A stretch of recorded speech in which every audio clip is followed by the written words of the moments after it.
नमस्कार मित्रांनो, जय श्री कृष्ण, राधे राधे. यावर्षी यात्रेला आहे आपलं पालखी सोहळ्याचं 35वं वर्ष आहे. सर्वांनी यात्रेला यायचं आहे. गणपती बाप्पाच्या दर्शनासकट श्री हनुमानाचं दर्शनही घ्यायचं आहे. हनुमानाचं दर्शन झाल्यानंतर आपले श्री राधा राणीचं दर्शनसुद्धा घ्यायचं आहे. आणि तुम्हाला तर माहितीच असेल, साक्षात राधा राणीचं दर्शन मात्राने मोक्षाची प्राप्ती होते. तसेच जोडीला आपल्या साक्षात महादेवाचे दर्शनसुद्धा तुम्ही या मंदिरामध्ये घ्या. इथे एक मस्तपैकी शिवलिंग आहे. शिवलिंगाचं दर्शन तुम्ही घ्या. इथे अतिशय सुंदर आणि अतिशय शांती असते, पण पालखीच्या दिवशी फार गर्दी असते.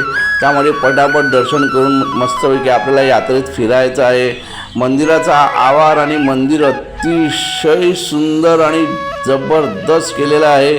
बाहेर तुळशी वृंदावन सांगा किंवा आपले दीपस्तंभ सांगा, अतिशय सुंदर. आणि ते सर्व जवळजवळ आता यात्रेची तयारी चालू आहे. या यात्रेसाठी संपूर्ण मंदिराचं अतिशय सुंदर रंगकामापासून सगळ्या गोष्टी केलेल्या आहेत आणि एरवीही करतातच, प्रश्नच येत नाही.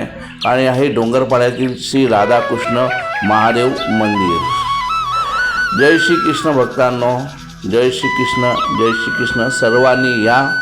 आता सध्या तर इथे तयारी चालू आहे. या इथे मंडप वगैरे बांधलेला आहे, कारण उद्या भजन वगैरे प्रोग्राम आहेतच. आणि केळी वगैरे इथे बांधायला लावलेले आहेत देवाच्या दारामध्ये संपूर्ण. आणि उद्या सत्यनारायणची पूजा पण आहे संपूर्ण. प्रसादाचाही मोठा लाभ घ्या सर्वांनी. यात्रेत या, फिरा आणि पालखीला तुम्ही 100% या.